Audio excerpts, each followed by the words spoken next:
This is the Spokane Soccer Show, and I am your birthday boy host, Benji Wade. On today's show, Zephyr FC serve up back-to-back beatdowns of DC Power, while Velocity FC face two more difficult but very important road games before they return home. And joining me to serve up only the best vibes about all things soccer in the fine city of Spokane, it's my friend and the founder of the 509 Syndicate, Jamie Bartlett. Welcome back to the show, Jamie. Happy Monday. It's been a while since we did a podcast, since I did this. 3 weeks, I think. Maybe. Yeah. My apologies. I've missed you, Brennan. It's been a while since we've done one here, by the way. It has. It's been a couple of months. So I'm happy to have you back in on a more scheduled programming, I guess. That's a great way to start this podcast. We're going to be committed to, I'm going to try to shoot for every 2 weeks minimum, right? Yep. On Mondays, because we want to get all the juice out as quickly as possible about the games that just took place. So Mondays is when we'll record. I'll probably take a day to turn it around in terms of an edit and all that kind of stuff. But yes, that is the vibe that we're going for. Will you have an off season? I don't think so. Oh, I'll have things to run my mouth about, you know? I talked a couple times during last December about the MLS pulling out of the Open Cup and all that other kind of crap. I get into the drama of things that happen. So okay. Yeah. I'll find a thing to talk about during even the quote unquote off season, because there will be a couple months where neither Velocity nor Zephyr are playing. And college will shut down. Yeah. So, I'll do probably a couple fun things like some Q&As, maybe cover the Premier League, NWSL, etc. Okay. Anyway, I digress on that. Life got busy for a couple moments there for me. Really did. I've had a crazy, tumultuous 2024 professionally, but things are cooking on that front. You've probably even seen some evidence of that on the Instagram page for Spokane Soccer Show. I did a little crossover because doing a project for Inland Imaging, and the president of their board and musculoskeletal radiologist person, sports science, medicine, all the things. Dr. Brian Peterson, big fan of the Spokane Soccer Show. So I gave him a hat while we were there because I interviewed him. He had so many cool things to say. But yeah, life got busy and I get to celebrate. Believe it or not, I launched the Instagram page for the Spokane Soccer Show on my birthday, October 5th, which is coming up. And we're going to celebrate, though, on October 6th because, why, Jamie? Because you also have other things. There's a game in town. Oh, yeah, there's a game in town. Zephyr FC play on Sunday. They play on Sunday. Yep. Yeah. So not going to celebrate on the 5th, but I launched the birthday of the Spokane Soccer Show for as long as that's the only reason you're celebrating that day. So as long as the Spokane Soccer Show exists, it happens to coincide with my birthday. Okay. My personal birthday. That's convenient. The Spokane Soccer Show will turn 1. I will turn 40 something. Okay. And then you know what's going to happen? We're going to go to one stadium. We're going to watch Zephyr FC play Dallas Trinity at 2 o'clock. The next day. Yep. On the 6th. That's when I'm celebrating. I'm just going to pretend that's the 5th. And then we're going to travel down to Flat Stick Pub. We're going to have some $5 pints of the Double Pivot Pub Ale brought to you by a collaboration with my newest sponsor, Wildland Co-op. So they're normally $7.50. You're going to get them for $5 if you come to my birthday party, the Spokane Soccer Show's birthday party. That's great.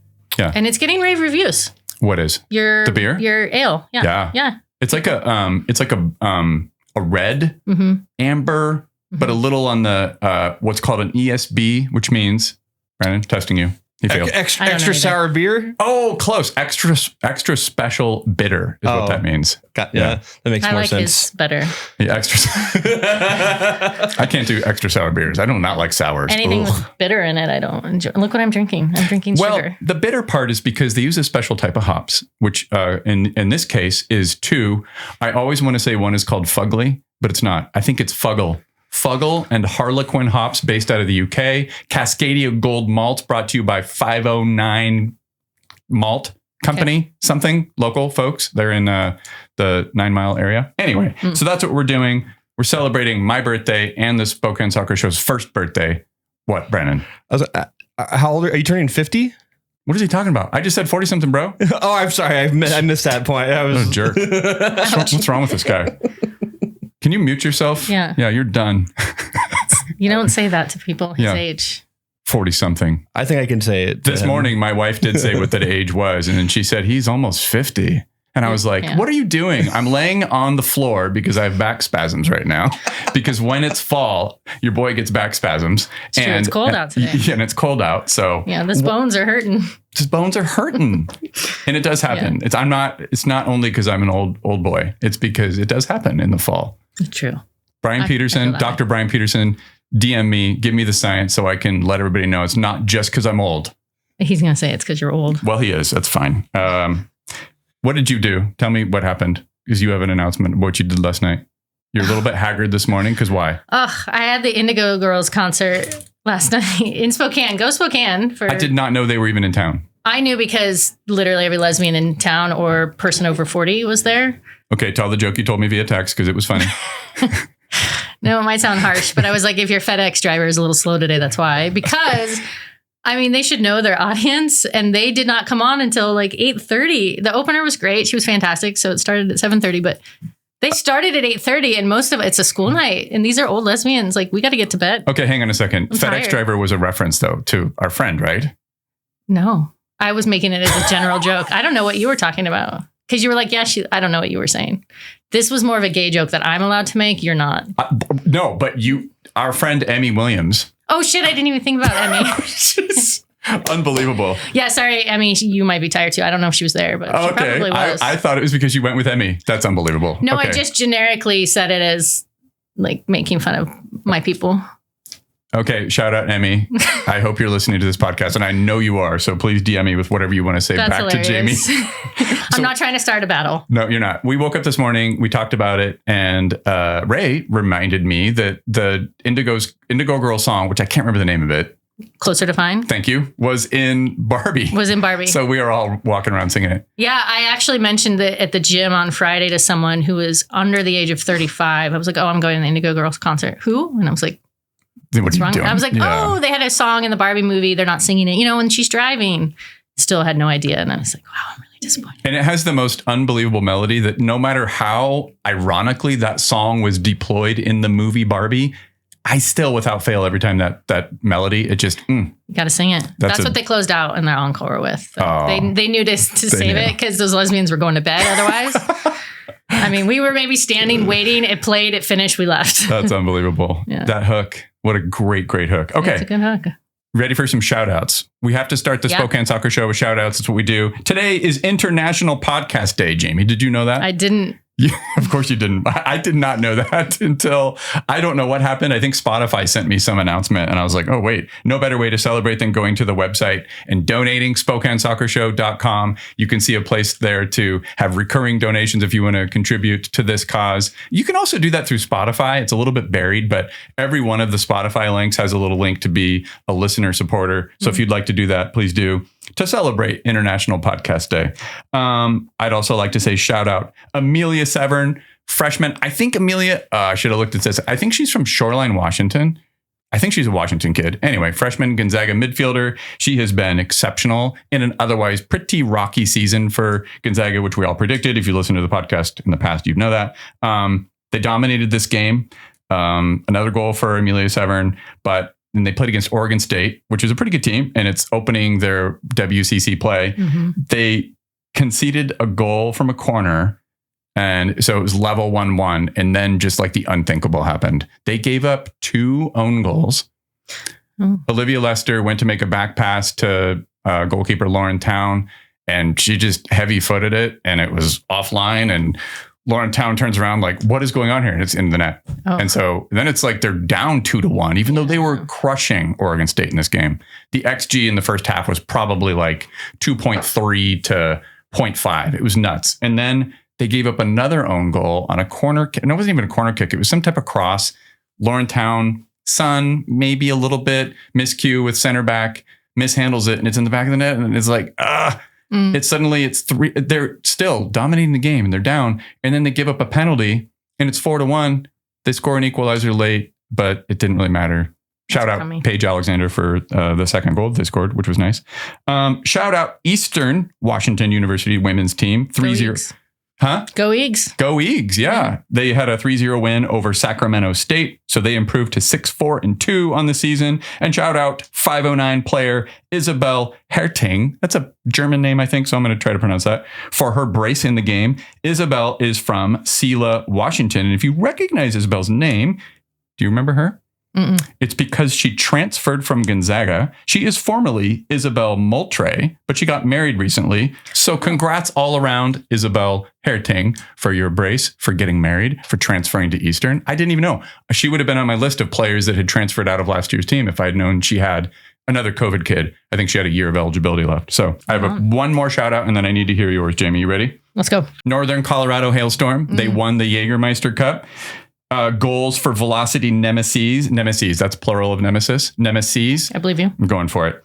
Bruno Rendon, Christian Chaney, they both scored goals. It was tied 1-1 at the end of 90 and the end of added or extra time, I should say. But Noco won 5-4 on penalties.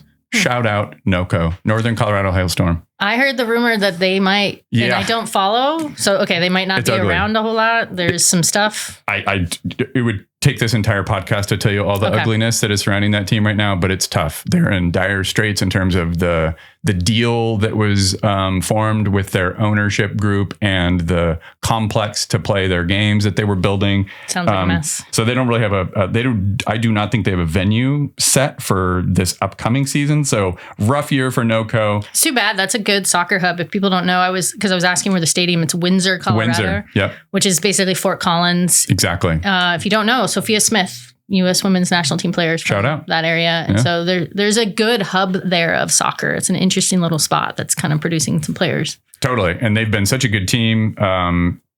Shout out Ayman Zayed, their head coach, who's very good. He had to serve a suspension because if you know anything about Ayman Zayed, he loves to get angry. He loves to collect yellow cards for shouting at refs. He got a red card in their previous game, so he had to miss this game. I'm fairly certain.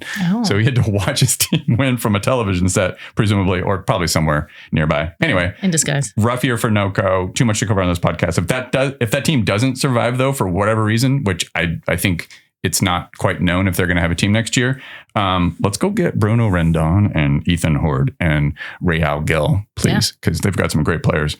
Congrats to friends of the podcast, Ricardo Cominelli and Nick Rosser. They are two supporters. They lead the supporters group for Northern Colorado, that whole scene. And it's been a very topsy-turvy year for them. I feel really bad. But hey, they won the Jaeger Cup, and I think Nick, according to social media, was still hungover as of this morning. So anyway, that's what I have for shout outs. What do you have, Jamie? I have a shout out to Gonzaga women's club soccer team. So if you don't know, Division I varsity is what we would call it in the collegiate level. We have a club side, which has been pretty solid. I'm their faculty advisor. I coached them a little bit last year. They won the Northwest Cup this weekend. So we got some hardware. So at least one of our Gonzaga women's teams is bringing home some wins. So, okay. Wow. Too soon. So when you text me and say, I just scored X number of goals, what are you talking about? Oh, no. That is adult rec league. That counts. Indoor. Yeah, I scored one off. I scored a couple decent ones that were just handed on a plate, but then I scored one off my back because I refused to head. So I just turned a back into a goal in indoor and goes in. Because you refused to head the ball? Yeah, there's a lot of money in this brain. Oh, wow. And a lot of concussions already. So I'm a big anti-header. If you can't play with your feet, you shouldn't be playing anyway. So heading should be last minute. There's no reason for me to be heading in rec soccer on a Wednesday. I'm with you on that. Yeah. Geez. Okay. Yeah. What else you got for shout outs?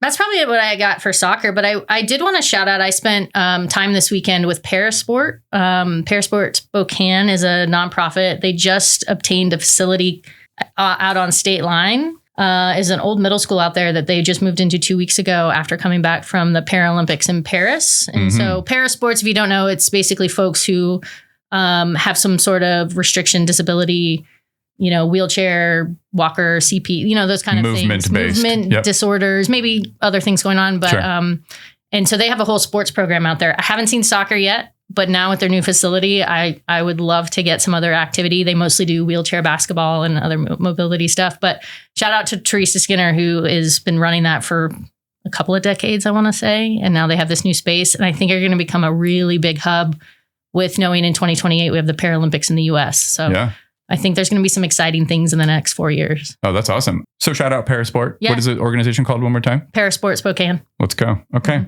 Thinking about all our friends that are impacted by Hurricane Helene, it's awful, like genuinely awful. And lots of folks, not just in the soccer community, but we do have some friends down in that area. Even my friend Brandon Mays from Greenville, South Carolina, they're impacted too. There's no power.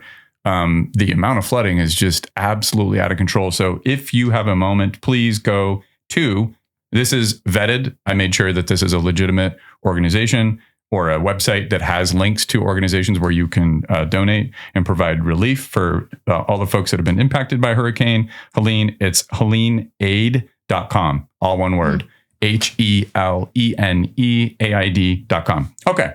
You ready to talk about some soccer? Yeah. Okay. So we're going to do a little bit of a catch up because it's been a while. It's been a few weeks actually since we last chatted. Honestly, I can't remember at all. No. I think we only talked about the Union Omaha and the Central Valley Fuego games. Yeah. Anyway, so then they had a 0-0 draw with South Georgia Tomenta. Ahmed Longmire was sent off. Very controversial. I put a clip of that up on Instagram. So he was serving a 1-game suspension in this game against Madison. So they went to Forward Madison. They lost 2-0. Luis Hill pulled up with a hamstring issue, like literally 75 seconds into the game. And the first thing I thought when this happened was they had storms in the area and lightning. So they had to like delay the kickoff. Oh, yeah. And because of that, these players come out and warm up. Yep. The first fear I had is somebody's going to get hurt. That's a real thing. Yep. Tell what happens, Jamie. So essentially what a warm up is you're priming these chemical reactions. Every muscle contraction is a chemical reaction. So when you warm up, you are preparing that system to work properly. When you cool down, you're also using some energy to do that. Everyone knows that. Oh, I don't want to warm up too hard. I'm going to use all my energy. So you're using energy to do that. That's a whole process. And so if you go back and cool down, essentially you're relaxing that system. And sometimes, I mean, I think there's even research out there that could be more detrimental than not warming up to begin with, right? Like, Yeah. we'll let that slide. But basically what happens is you go through this whole routine. You don't want to go through that whole routine again and use all that energy. You haven't had time to eat. If that delay is more than a couple of hours, you're now the fuel tank is running low. The one to start the game was only like 30 minutes, but they had 2 of these happen. So it was about 30 minutes for the first one. 30 or maybe it was an hour. It was an hour. In soccer, I've seen a shift in the last few years, and we can talk about this another day about nutrition during exercise, but soccer is 90 minutes, which we call prolonged exercise. So it means you should be fueling during that time frame. Ideally, you fuel pretty consistently. Soccer, it's tough because you don't stop. You're always playing. So maybe you get something in at halftime. But if you've gone through your warm up, you're already a couple hours of having your last meal. By the time you finish that first half, you're probably pretty depleted of fuel, which means you're more fatigued, which means you're more at risk for injury. The fact that happened early on, that's not going to be the main issue for him specifically, but it does mean he probably was messed up in his process of warming up. And then injuries just happen. But if it's not obvious, Jamie has her PhD in technically physiology. So I'm an exercise scientist, biomechanist. Let's go.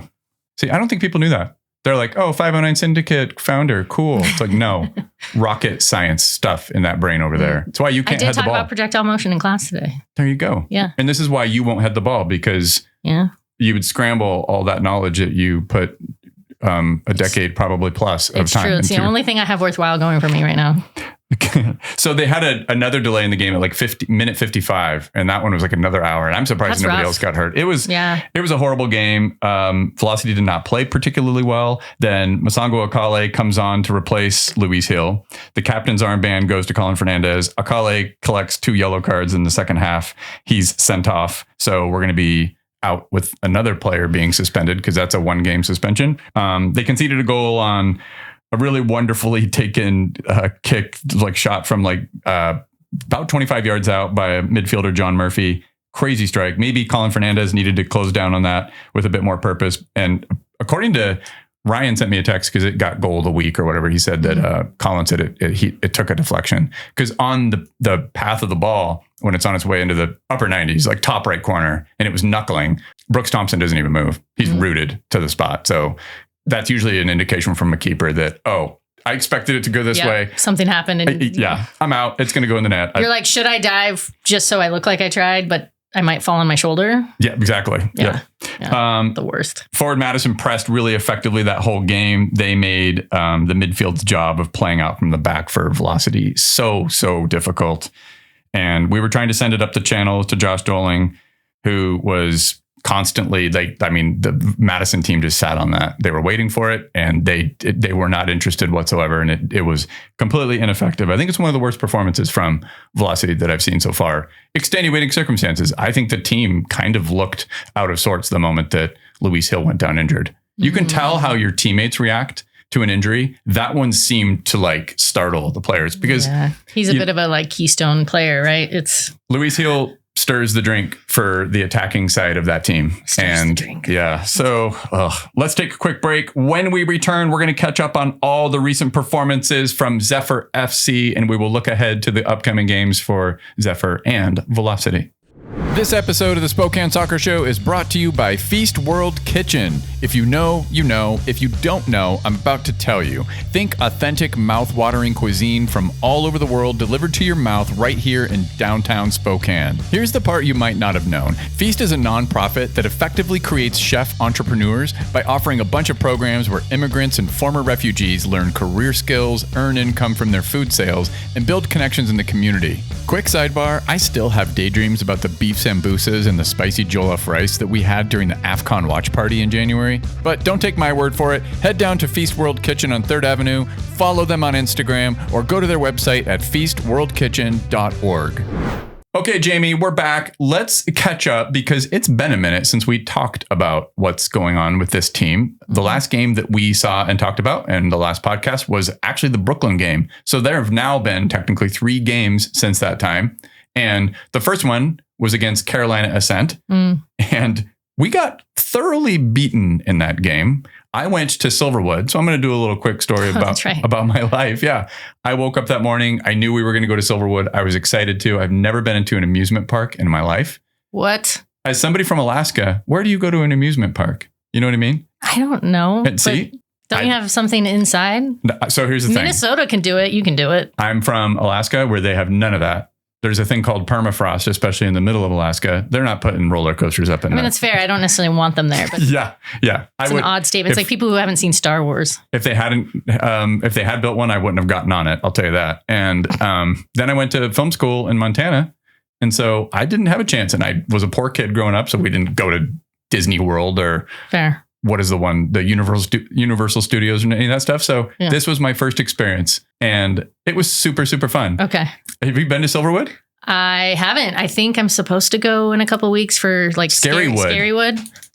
I can't wait. Yeah. I mean, I grew up in California, so we have amusement parks up the wazoo. Where'd you grow up? In the Bay Area. Okay. So we had Great America, which who knows what it's called now. Yeah. And then, of course, we went to Disneyland. Magic Mountain. Yeah, Magic Mountain. Yeah. And then Knott's Berry Farm has Knott's Scary Farm in the Halloween, which is brilliant. Silverwood has a great reputation. I've known this for years. I've just never gone. For some reason, it just hasn't worked out of the schedules or whatever. So I go.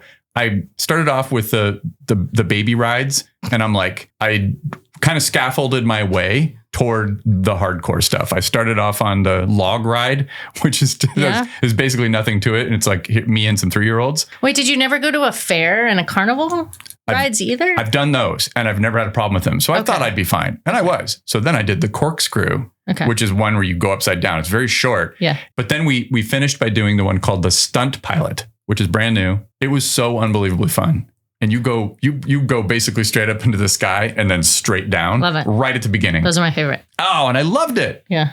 Okay. I like dropsy ones. Dropsy. That's what it is. Just drop you. It just drops you. Yeah. And then you end up going upside down a couple times. Yeah. And I literally felt like a stunt pilot at the end because they have these rings that you go through. It makes you feel like that. Okay. And it's single file. It was incredible. And the kids were so proud of us. So then speaking of roller coaster rides, I get back in the car and I watch the Carolina Ascent game that we hosted here at One Stadium. And look, here's the reality. We'll do this one really quickly. I don't have any details about it because it's been a while, but we were thoroughly beaten in that game. Yeah. I don't want to say outclassed because it really wasn't about that. It's like we did the same things that we had done in the first 2 matches against Fort Lauderdale and against Brooklyn, and it absolutely did not work. Carolina was ready for that. The things that we talked about that were kind of like, is this going to continue working? Like Kenzie Weinert starting in the 9 role, The ball's over the top, down the middle. They sat on that and it was completely ineffective. And meanwhile, Carolina was like so well organized. They have some very, very good players. So they beat us. It was like, what was it? 2-0, I think was the final score. I think I chose to forget. Yeah. But it was a game where you go, this is going to be the first, okay, we got punched in the mouth. The famous Mike Tyson quote, everybody has a plan until they get punched in the mouth. We got punched in the mouth. And it's like, what's Coach Joe Johnson going to do in response to this? So let's fast forward. We hosted DC Power on the 22nd, which was a week ago from yesterday. And it finished Spokane 1, DC Power 0. 2,384 people turned up for that game. It was the first game that we had at 2:00. And I liked that. I thought that was cool. Did you have any thoughts about the 2:00 start time?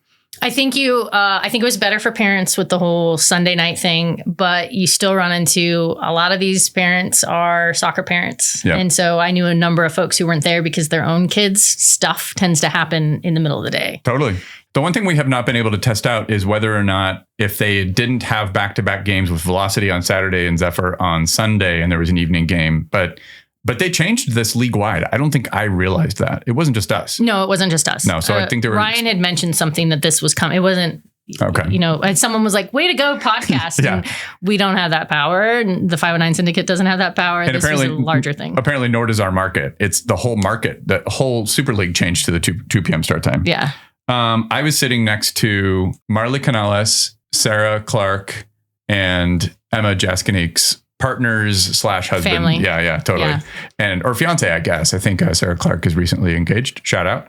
And that was really fun because I was actually sitting there when Sarah Clark delivered that beautiful ball back post. Haley Thomas makes a great run. I love when a center back scores. Dude. I don't know why. Yeah. Center back to center back. It's happened so much in the Super League that it's becoming kind of a joke. You'll hear announcers be like, another center back, because it's going to come up in the next game that just happened yesterday. So saw Alyssa Bourgeois with some long throws. Didn't know she had that in her bag. And that was kind of cool. She had one in the recent game too. That was like a laser. Yeah. Which is great. Yeah. You need that. You need there's been a bunch of science on throw-ins. You need them all. You need the quick throw-in. You need the one that's progressive and down the line. And you need the long throws. You need them all. Did we talk about the Liverpool stuff at some point in our lives? We did. Yeah. And I think it's so dorky that most of our listeners would be like, what is he talking about? No, but just Google Liverpool throw-in and you'll find it. We don't need to talk about it, but it gets into, most people ignore throw-ins as just a whatever. And it's a possession. You should be treating it as such for your strategy. Totally. And there's a German dude. Yeah. I think he's German. He's the coach guy. Yep. And he's the specialist who's gone all over the world, and starting with the Liverpool, I think most famously. And you could probably Google like Liverpool throw-in and then Tifo. Tifo, the podcast, had an interview with him, which was great. I listened to it after you mentioned it because I thought I knew what you were talking about. I was like, wait a minute. I can geek out on them weird sciencey things. It's great. So here's the big adjustment. Let's talk about it. Yes. Ready?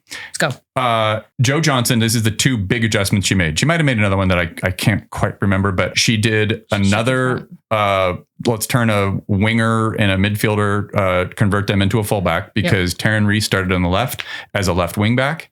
I don't even know. I wouldn't even call her a wing back. She was just a left back. And then she moved Amina Ekic out on the left. She started Weiner on the right in that front 3, and then started Emma Jaskinik as the center forward. It made all the difference in the world. And we had a change in center back. I don't know if Cummings is hurt. Oh, yeah. I think it might have been my read between lines was a late scratch for some minor injury or something. But what happens when that happens? Haley Thomas comes in, plays really well, and she's got the spot until she doesn't, right? That's probably what's going to happen here. Because when a player's in form, a coach is going to stick with it. But the biggest change, I think, was Emma Jaskinik with long, powerful strides as a runner and on ball, and just a complete handful for DC Power's center she feels like a presence. Oh my goodness. Have you met her mom? No. Her mom is also a presence. I love her. Awesome.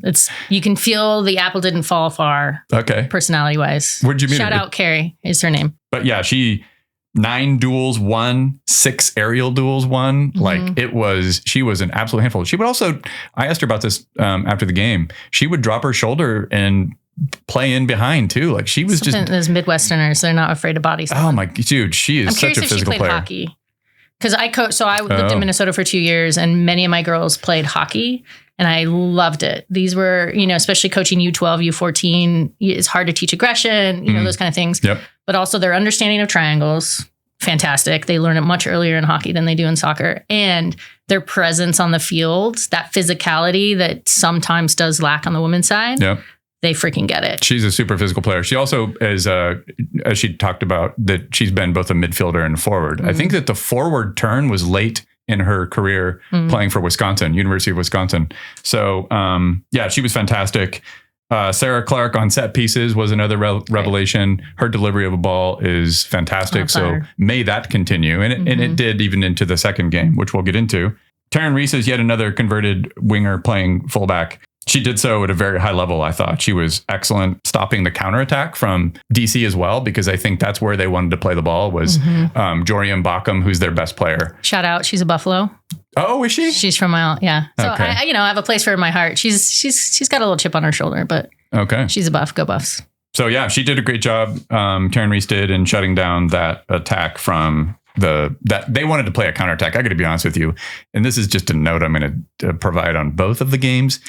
DC Power is not the best team in the USL Super League. No. So we may or may not have been flattered somewhat by both of these games. But, I say that knowing all these teams are going to need so much more time than they've been given to see what their identity is, see how they can improve. I expected to see overloads from Taryn Reese on that left side, but it was actually Alyssa Bourgeois who was getting forward more in the attack. Her average position in the game was that she was in DC's half. This is the first game, a week ago last Sunday. And I'm curious if that's just the timing of the conversion. If you had been playing wing and now you're back, you're probably thinking, I got to catch myself from running. And I think that's a good note. Yeah. I wouldn't be surprised if that changes. Yeah, that Taryn's playing a little more like, I don't want to get cooked over here, because then people are going to be like, well, it's because you're actually not a fullback. Yeah. Yeah, that's Which interesting. would be my first statement. Same. Learn to defend. Natalie Vigiano was a menace in this game. The first one, she had 5 tackles, 9 duels, 2 interceptions, 1 blocked shot. And I was like, I thought she was going to be a little bit more of the creative, dynamic type of more of the 10 leaning midfielder than the 6 leaning midfielder. But no, she likes to get in there and make a mess of things for the opponent. Amina had 3 chances created. Sarah and Emma Jaskinik had 2 apiece. Total stats on the game: Spokane had 11 shots, 5 on target. DC Power did almost nothing. They only had 4 shots in that first game, 1 on target. There was that goal line clearance, which watching it in real time, I didn't think it was a goal line clearance. And again, it was Haley Thomas. Possession stats on the game: 47% for Spokane, 53% for DC Power. So really close. And by the way, the second game, I'll just jump ahead and tell you that, was 48-52. So the possession was really close on both games. Spokane had 10 corners to DC Power's 1 in that first game. DC Power had 17 fouls. They had 4 yellow cards. There were so many free kicks. That was felt. It's just like we got in the stadium. We got so much set piece practice in that game. So yeah, that's the first game. Let's take one more break. When we return, we're going to talk about yesterday's game, which was the second in a week's time against DC Power. The Spokane Soccer Show is supported by Spokane City Credit Union. Are you a customer at a big dumb bank? Well, stop it. At a bank, you're just a customer. At a credit union, you're a member and a shareholder. You can help make decisions about what the credit union does do or doesn't do. Banks just want to get bigger by swallowing up smaller banks one at a time until there's only 1 or 2 banks left. Nobody wants that. Well, except for big banks. Since 1934, Spokane City Credit Union has remained independent, relevant, and local, with a focus on the financial needs of individuals and families in Spokane City. Go to sccu.net, Spokane City Credit Union, serving Spokane 1 member at a time. We're back. Let's talk about the second of the 2 recent games. This time we traveled to DC to play at Audi Field, which is also where Washington Spirit of the NWSL play. And we drew 2-2. The biggest change in this game, the only change I should say in the starting 11, was Taylor Almer passed a fitness test to start and replaced Sophie Braun in midfield 3. She had Taylor had been out she was out for the Brooklyn game. She was out for the Carolina game. She did play as a sub in the first game against DC Power, but then was deemed fit enough to start in this game. Haley Thomas remained in the starting 11 after her excellent performance in the first game, which was unsurprising. So you had a midfield triangle of Taylor Almer, Marley Canales, and Natalie Vigiano. My first observation, that stadium is huge. seats 20,000 people, and I would be surprised if there were 500 people there. Unless they were hidden from the camera TV angle, right? Which can happen, because that happens at our games, our grandstand, but it felt like a COVID game. Yeah. I mean, tough market, right? Yep. It's when you already have the Spirit who are very successful there. And I know, the ownerships and trying to get in the game and blah, blah, blah. When they announced DC Power, I was like, oh, why? It's weird. Because there's other places on the East Coast you could put it, or hell, just give us one more on the West Coast. But there's two places that are going to be weird to watch in terms of the attendance, and it's going to take them a minute. One, there's this tension, like you just mentioned, Washington Spirit. Last time we did a podcast, you and I had a funny little moment talking about the people who are anti-USL Super League. The example that I was drawing from when I got upset was talking about people who are anti DC Power. They're like, I'm not going to go watch them because we've got Washington Spirit. It's like, just watch them both. Yeah. But because you're just supporting players. I just wish people would have a little bit more of the support the players first and foremost. Mm-hmm. Support the women's freaking game first and foremost. Yeah. But DC Power situation's weird. They're playing at the same field, as Jamie pointed out, the Washington Spirit. But also Brooklyn FC has had a rough go of things. Their stadium is not ready. Their pitch got evaluated and was deemed unfit for professional soccer to be played. So they're now playing at Columbia University's field. I can't remember the name of it, but it's actually on the edge of Manhattan in the Bronx. It's nowhere near where they're supposed to play, which is actually in Coney Island, which is in the other side of Brooklyn. So, for someone on the West Coast probably means nothing, but I imagine people from that area are like, Brooklyn, what? It's frustrating. So there was a note made about the Brooklyn FC game that there might have been, they reported 950 people, but that might have been tickets distributed, not actually redeemed, because somebody pointed out and had photographic evidence there might have been a couple hundred people there.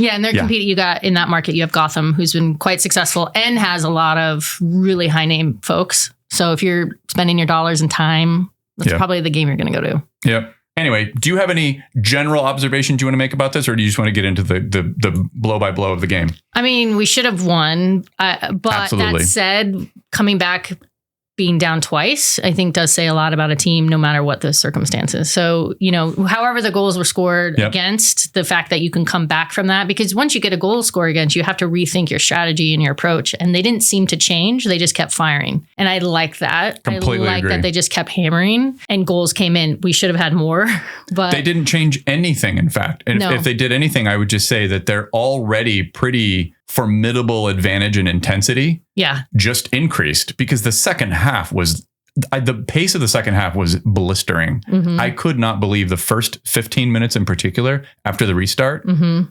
Both teams, frankly, were really going for it. The first half felt more Zephyr for sure. We were just pounding them. Second half, DC woke up and it just felt back and forth, back and forth. I mean, it was hard to follow, which is why I tried to rewatch, because watching it live at our watch party, I kept losing it. I just kept going, okay.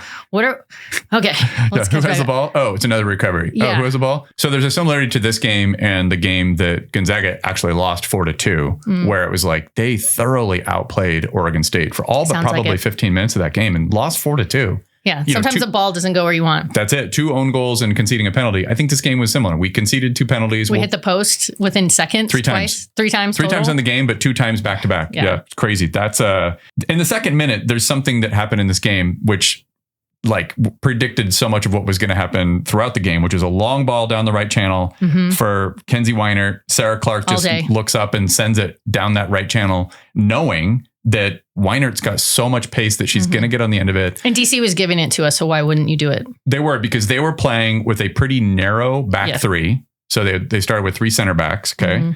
And then as Jamie just pointed out, the third minute, we strike the post twice. One, a header from Taylor Almer, and then the ball bounces around and someone else gets a quality shot. It was Amina Ekic off of like a half volley. With probably her left. Yep, at her left foot, and it strikes the top right post. And I was like, oh my gosh, back to back post? No. And at this point, it was already third minute. And I was like, we came out on our front foot. Yeah. And I think we're gonna smash DC Power. The 6th minute, Zephyr conceded penalty. Yep. This is what we talked about. Jorian Backham. This is what DC Power is going to do. They're going to. It felt a little soft to me. I'm not going to lie. When you watch it on replay, in real time, I don't know if I would have made that call. It felt really soft. Balcom's a pro and knows how to be a striker properly and get that call. So she felt a little tug and just went down and came up hands totally questioning. And when you watch it, you're like, That's a pretty soft penalty. And, we've talked about this before about the difference between the men's game and the women's game. In the men's game, I'm pretty sure whatever center back would have been far more likely to complain.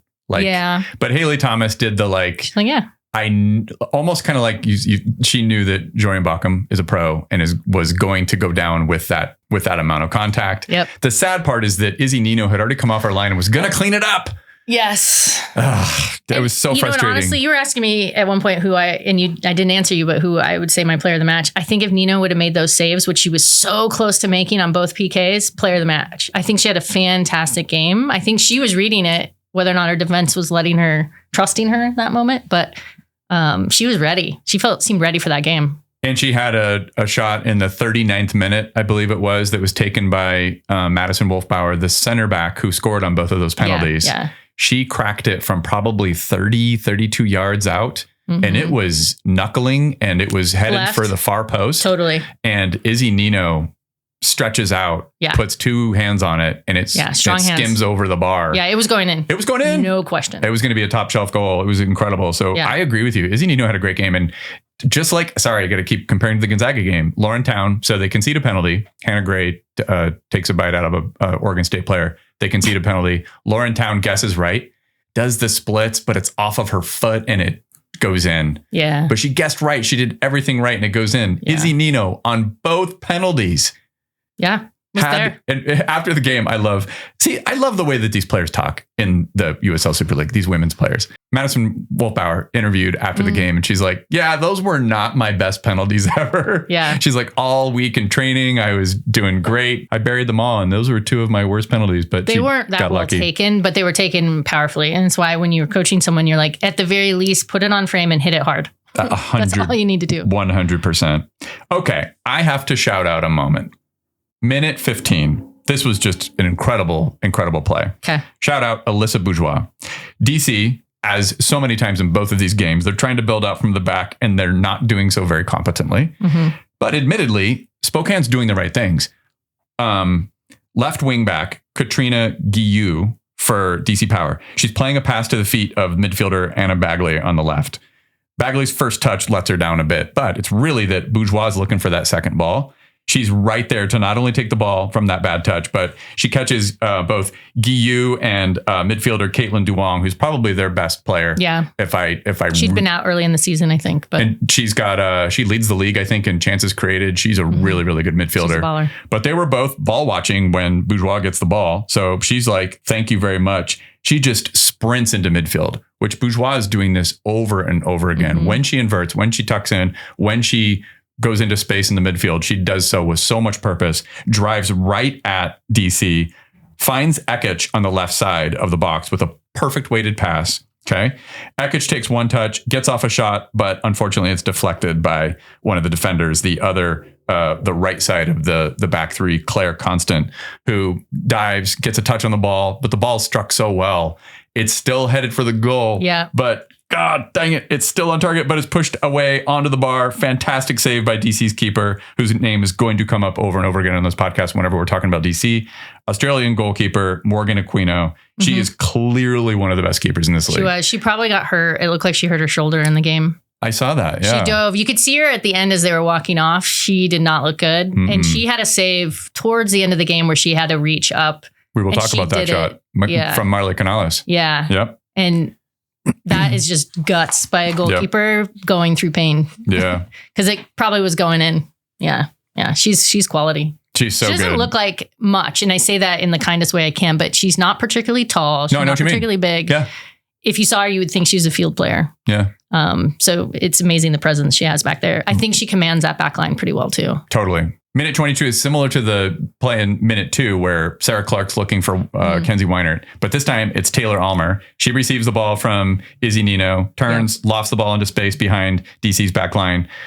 Here comes Kenzie Weinert. Yep. She perfectly weighted to her. Yeah. Perfect ball. And they were just doing this over and over again. Weinert pulls it back onto her left foot for a cross, but Emma Jaskini gets the head on it. It's just narrowly wide, but it was one of those, I was like, that was a beautifully such good form constructed on that header. Moment. Yeah. Yes. Yeah. I had that written down. I literally have it arrows to to arrows of who hit that, because when I saw that, I think I went back when I rewound and watched it again, because every ball was perfect. Like the Almer to Weinert ball was just weighted just right. Weinert never had to break stride. She kept going.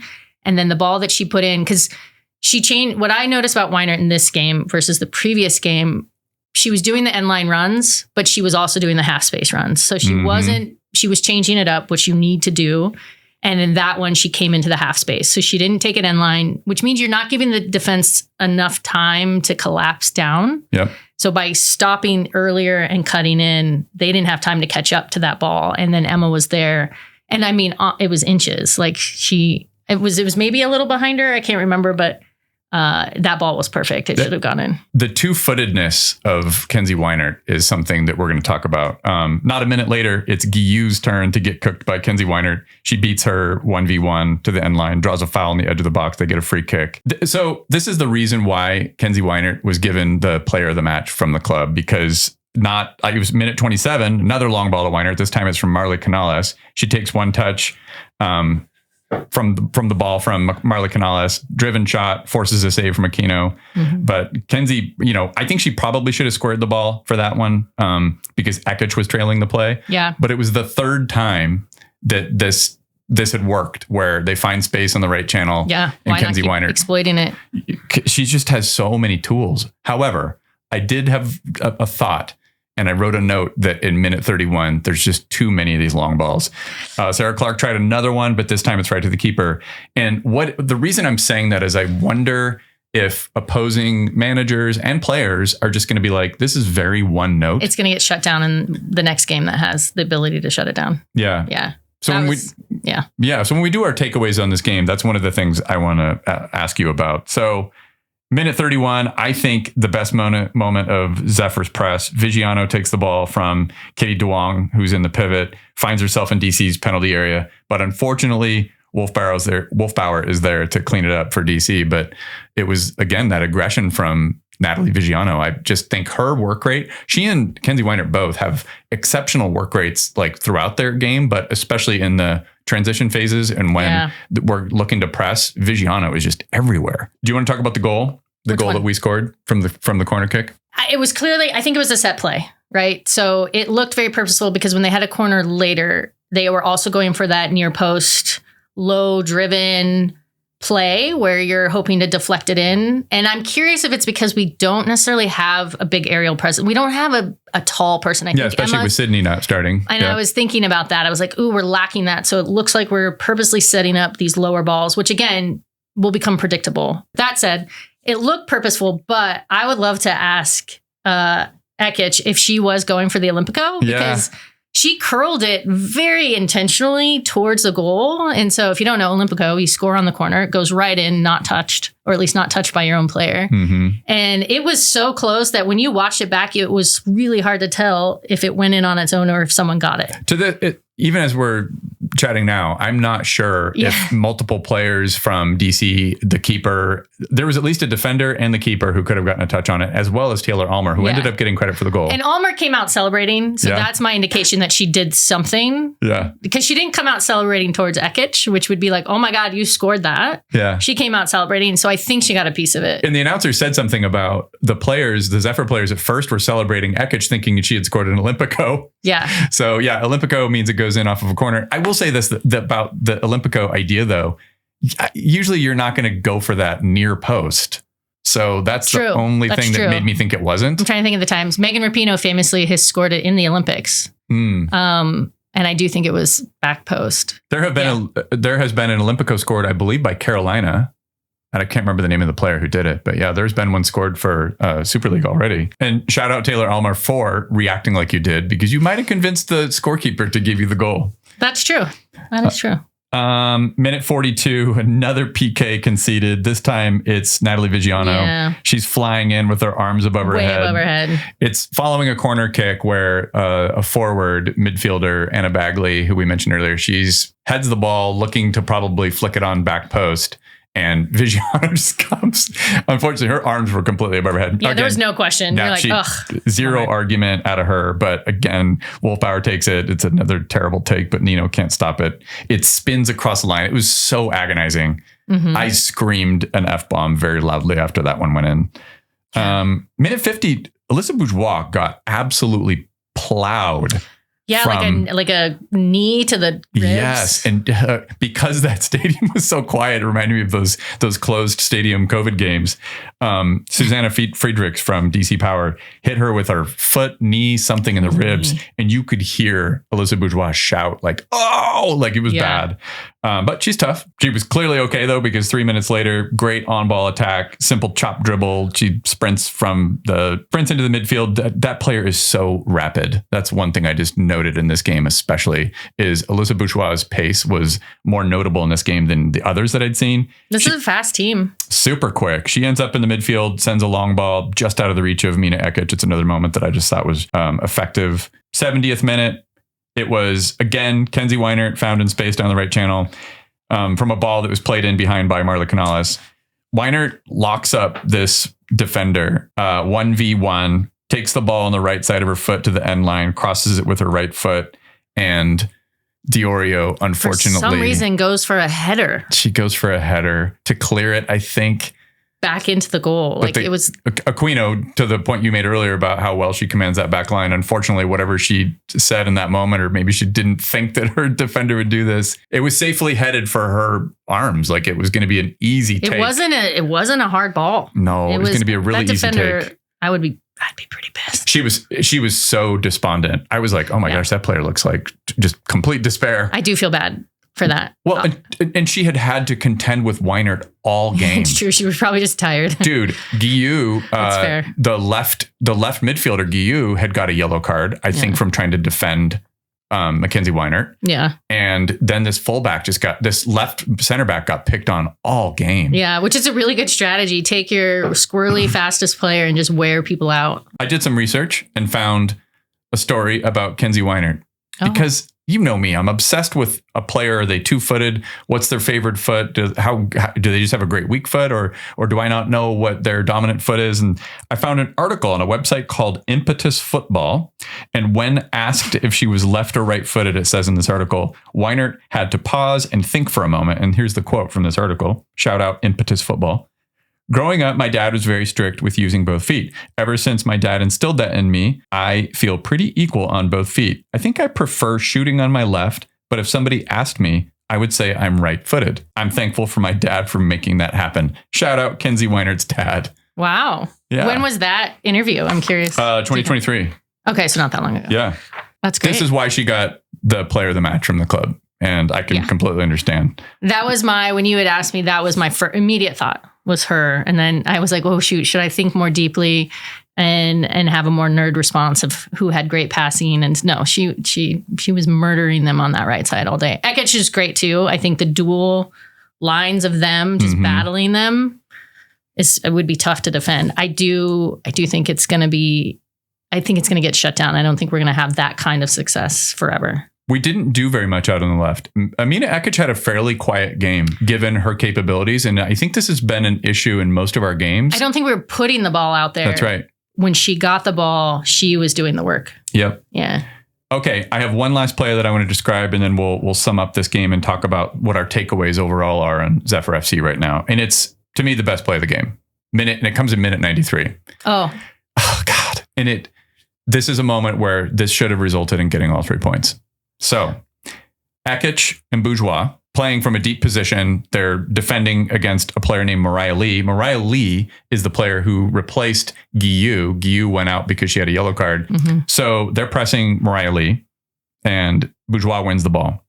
They then string together, Jamie, 13 passes building out from that recovery, involving 8 different players. And it goes like this: Bourgeois to Almer, to Braun, to Ulkekel, to Bourgeois, to Canales, to Almer, to Clark, to Reese, to Ekic.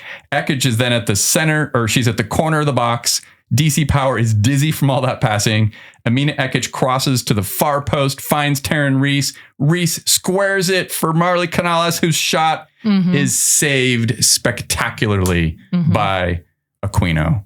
And it was just a breathtaking moment that it was like the moment that wasn't because of Aquino being a really good goalkeeper. Yeah, we were on our feet at the watch party because when you are feeling that, I'm glad you had the number of passes, but because when you are feeling that watching a game live, you immediately know it's about to get good. You can tell by the crispness that, they are possessing this ball and it's moving forward or it's moving in the direction they want it to. And I 100% thought we're scoring in this. It's going to be fantastic. I think I pulled out my phone to try to film the reaction. Yeah, because I was like, we're going to get a goal. And I was like, I'm going to put on the 509 social media. Yeah, it was there. Even the announcer knew. The announcer was like, I think 3 passes into it going, looks like Zephyr are going to build something here. And they've got a lot of passing. And it was maybe it was like pass number 5. But incredible moment. Okay, total stats on this game. Let's go. 15 shots for Spokane, 8 on target. 15 for DC Power, 6 on target. I struggled with understanding where all those shots came from. Those real shots? I don't know. I don't know if I totally trust the stats. Just going to throw that out there. It's not great because they missed at least a couple interceptions from Alyssa Bourgeois. More on that in a moment. Possession game we mentioned earlier. It was very similar to the first game. 14 fouls for DC, 12 for Spokane, 5 yellow cards for DC, 3 for Spokane. The ref, Sean Tahini, had a very extremely weird game, but I don't think it really benefited either team. She was giving out so many cards. She was constantly lecturing players. I saw at least 40 times on free kicks and set pieces and the penalties and the corners where she would do I'm going to go talk to these players that are jostling one another right now. It was way too much. Whenever you saw that, you thought, did something just happen? I missed it? Yeah, because she kept going over. Mm-hmm. Yeah, did somebody elbow somebody? No, she just would go over there and do the point and lecture. It was very odd. I want to give a shout for player of the match to Alyssa Bourgeois. 9 recoveries, 3 tackles, 2 interceptions, 4 successful take-ons, 2 chances created. I know they gave that to Weiner, but I think Bourgeois had just as much influence on that game. Yeah. Just shut down defender as well, in addition to everything she contributed in attack. And again, her heat map showed her the furthest forward defender by far. So I support that. She is really coming into a rich vein of form. So shout out Alyssa Bourgeois. All right, Jamie, what are some takeaways? I have a few things I would probably say, but I want to start with you about where do we find Zephyr FC heading into next weekend? I think we're still figuring it out. I like the front line as it stands. I think there's maybe some chemistry to figure out and get there. I think Emma at the 9, I like that positioning better and having Weiner and Ekich out wide. I think for her as a player, I would like to see her a little bit more anticipating the play instead of reacting. I felt like she was doing a little bit of reacting. You mean for Emma? Yeah. Mm-hmm. And because we're doing these long bombs, she's running. And there's probably some level, I'm not a striker, but if you're a striker, you're like, I know what Mackenzie's going to do. And so I'm going to be here. Instead, it's like, I don't know what she's going to do. Let's see where the shot goes and then react to it. And I think that's a chemistry thing. I think as the chemistry starts to pan out, you're going to see a little bit more. She's going to be in the right spot. And I hope more goals. She has a lot of quality to do that role of coming back decisively to link play. Yeah. And I think that the issues that we've had with our midfield generating creativity, if Emma can do that and come link up with our 8s, our further forward progressive positioned midfielders, I think that could bear some fruit. But you're right. I don't think the decision making's not there. Yeah. Something is keeping the ball from making its way to the left side of the pitch. And it's happened now in back-to-back games. And I would say even at the top of the 18, right? Occasionally a ball. So we're doing these, the wings are, sorry, I'm making hand motions. No one's watching. The wings are swinging out wide and we kind of have the space in the middle. That shot by Canales at the end, we should see more of that. And there's not much progression through the spine. Yeah. So when the ball does make its way into the middle, as you're describing, it's usually on that drag back squared ball crosses. Not intentional. It's not happening from build. Yeah. And then, so I get nervous, like you said, that we're playing a little bit one note and it's not going to take much now that there's more film to watch, teams that some coach is going to come in and go, we just need to shut down that player. What happens when we shut down that player?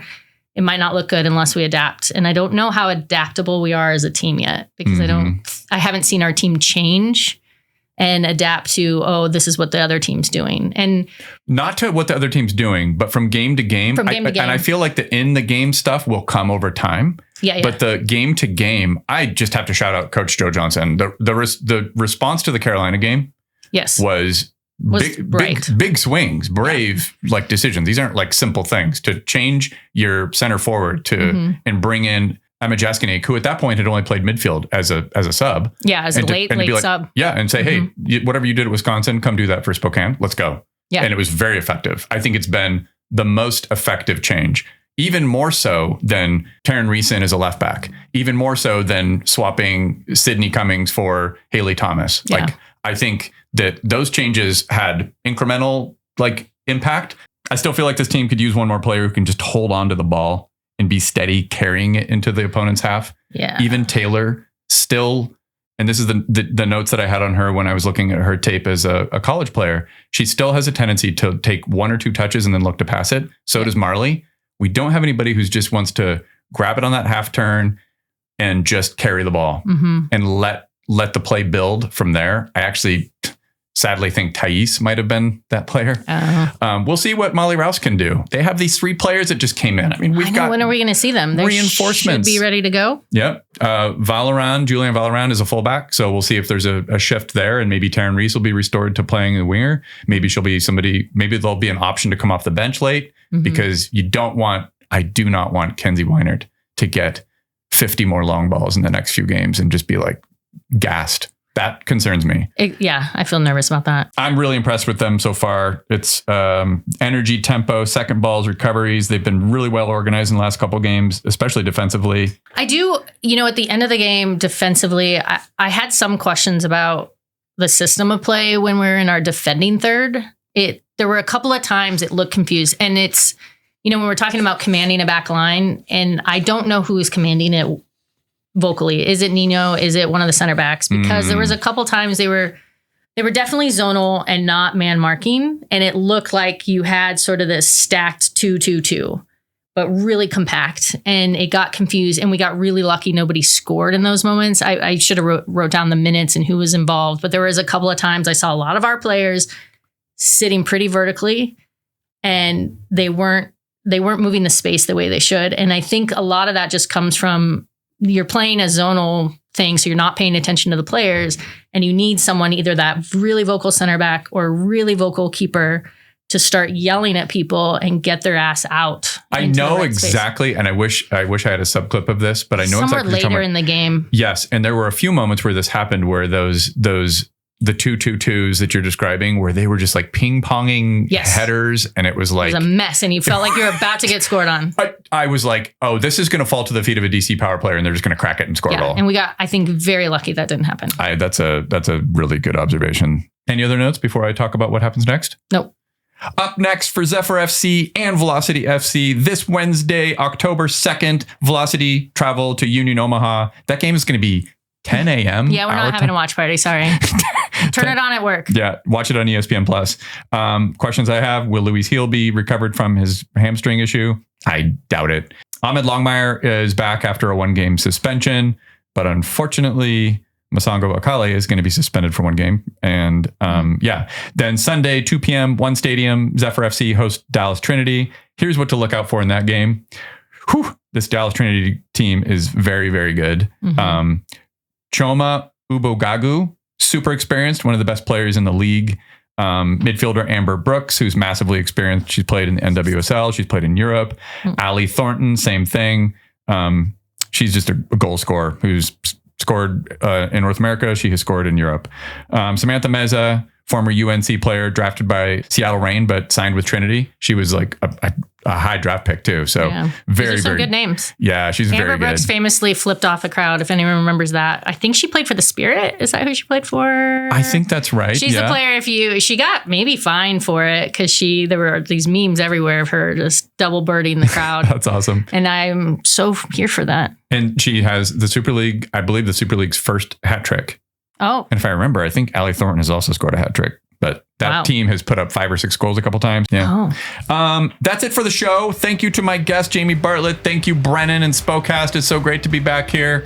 We'll be back next week. Scott Linklater is going to join me to talk about Velocity FC's next 2 games. And of course, we'll cover some of the Zephyr versus Trinity game as well. Thank you for listening, everyone. Happy birthday, Benji. Thank you.